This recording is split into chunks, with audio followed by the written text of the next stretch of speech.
Olá você, seja muito bem-vindo a mais uma aula de Geografia. Eu sou o professor Claudinei e vou trabalhar com a disciplina de Geografia com vocês a partir de agora. O assunto está relacionado à urbanização. Então vamos lá.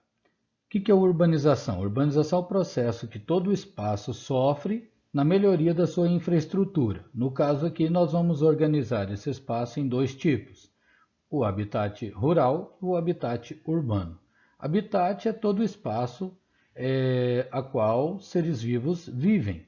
Tá? No caso aqui, nós vamos abordar seres humanos. O habitat rural é todo espaço que possui como principal característica o uso de ferramentas ligadas ao setor primário, como a agricultura e a pecuária. O habitat urbano é aquele que o que é de principal em termos de ferramenta de trabalho são os setores industriais, comerciais e prestação de serviços. Ambos estão no setor secundário e terciário. Os habitats rurais eles são classificados em dois tipos: o disperso e o aglomerado. Os dispersos são todas as habitações rurais que se apresentam longe uma das outras. Tá? Então, dentro de um espaço rural, você tem as casas, as habitações, bem longe uma da outra por conta do tamanho das propriedades. Isso é chamado de habitat rural disperso.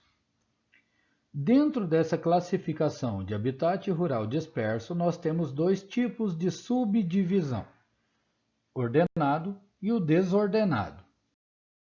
Todo habitat rural disperso ordenado são aqueles que, embora as propriedades, as habitações estejam longe uma das outras, elas possuem algum ponto de referência em comum. Tá? Ou seja, em todas as propriedades rurais, as casas estão alinhadas de acordo a uma referência. Ou elas estão todas próximas a uma estrada ferroviária, ou estão próximas à rodovia, estão próximas a uma área de reserva, ou até mesmo próxima a um rio. Os dispersos desordenados, como o próprio nome já diz, se é desordenado quer dizer que não apresenta uma organização entre as propriedades.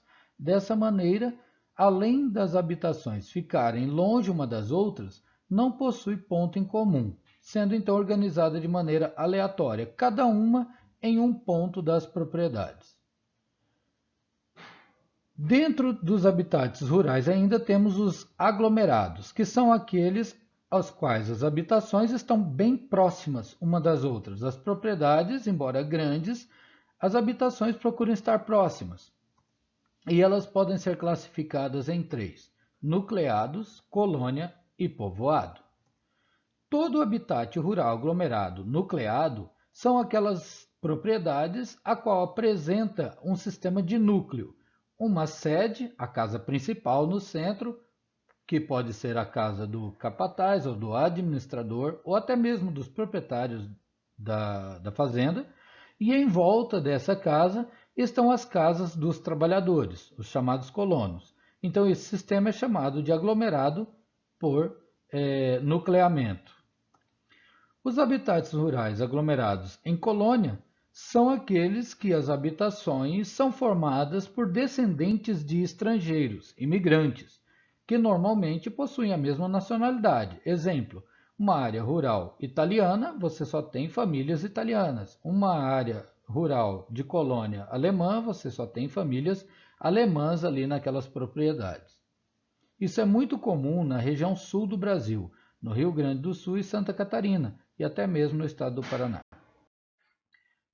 Temos ainda os habitats rurais aglomerados povoados, que são formados por conjuntos de pessoas que possuem os mesmos objetivos de produção, tá? Mas nem sempre são formados pelas mesmas nacionalidades. Então essas pessoas, elas podem ser italianas, alemãs, polonesas, não importa. São agrupamentos de pessoas que estão trabalhando no mesmo tipo de cultivo ali e formam então povoados rurais.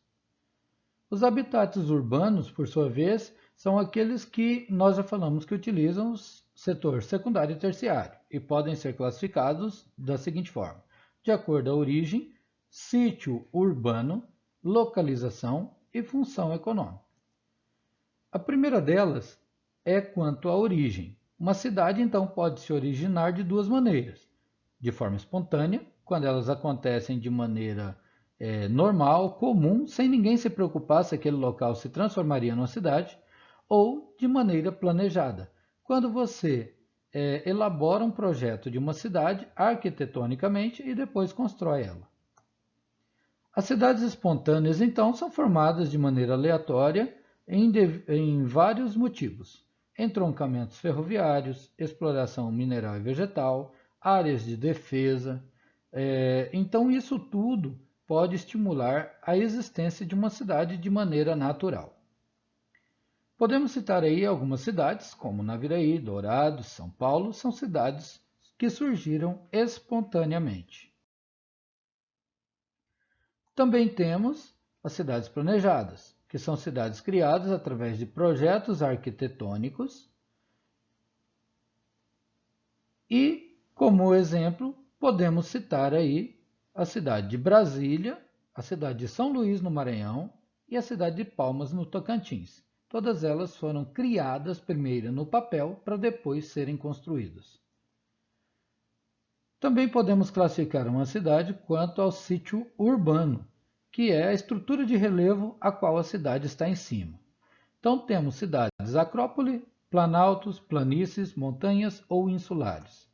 O que é uma cidade acrópole? É toda cidade que se formou numa colina, numa área alta, estrategicamente para se defender de invasores.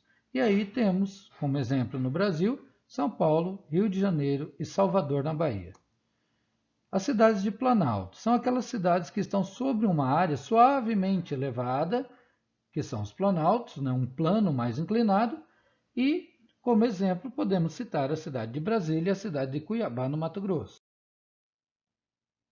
Cidades em planícies são cidades que se localizam em áreas planas. Tá? Então, aí temos exemplo de Manaus e Belém. As cidades de montanhas são aquelas que estão em áreas de grande elevação arredondada, que aí podemos citar a cidade de Ouro Preto, em Minas Gerais, e Campos do Jordão, em São Paulo. Cidades insulares são todas as cidades que são cercadas por água, praticamente em todos os seus lados, formando uma ilha. E aí temos exemplo de São Luís, no Maranhão, e Florianópolis. Também temos a classificação de acordo com a localização geográfica. E aí podemos ter cidades marítimas, litorâneas, fluviais, lacustres e interioranas. As cidades marítimas são aquelas que possuem contato direto com o mar. Exemplo: o Rio de Janeiro, Vitória, no Espírito Santo, e Fortaleza, no Ceará. São todas cidades que o oceano se encontra com elas. As cidades litorâneas são aquelas que estão próximas do mar, mas não têm contato com o mar. Cidades como Cubatão e Itabuna. Cidades fluviais são as cidades que estão às margens de um rio, são aquelas que surgem na beira dos rios, com o exemplo Naviraí, que tem vários rios próximos, Dourados, Manaus, Guaíra e assim muitas outras.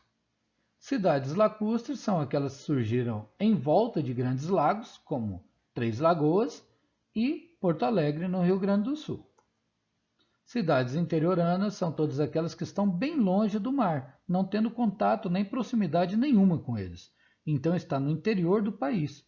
Temos aí várias cidades, a maioria das cidades brasileiras. Naviraí, Campo Grande, Cuiabá, Coxim e muitas outras.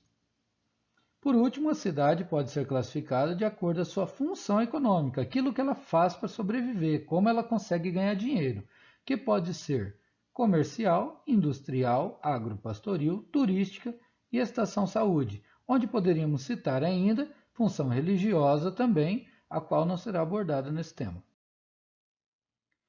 Essas funções analisam então o que a cidade tem para se manter, como eu disse. A comercial são aquelas que vivem totalmente do comércio, como cidades de Naviraí, Cianorte, no Paraná, e São Paulo. Cidades industriais são aquelas que possuem como principal função de serviço e emprego para a população as indústrias, como a cidade de Osasco, Ribeirão Preto e Manaus. Agropastoris são cidades que vivem da agricultura e da pecuária, como Dourados, Aquidauana e Outras, como Ladário, Porto Murtinho, todas elas vivem dessa função. Turísticas são cidades que vivem do turismo, de receber pessoas que visitam o local, como a cidade de Bonito, no Mato Grosso do Sul, Natal, no Rio Grande do Norte, Brusque, em Santa Catarina, Joinville, também em Santa Catarina. Estação Saúde são aquelas cidades que recebem a maior parte dos seus investimentos devido aos tratamentos de saúde que as pessoas procuram, como as cidades de Barretos, no caso do tratamento do câncer, e Campinas, com o Instituto do Coração. Pessoal, para tirar as dúvidas de vocês sobre o conteúdo que eu acabei de explicar, eu estarei disponível para vocês no Google Classroom. Tá? Qualquer dúvida será tirada por lá a partir de agora e as atividades que eu deixar lá, vocês se apoiarão a esse conteúdo, a esse material, responderão e lá mesmo na plataforma eu farei as correções. Se for necessário, nós estaremos agendando uma aula pelo Meet para que possamos tirar as dúvidas mais particulares. Tchau, até a próxima!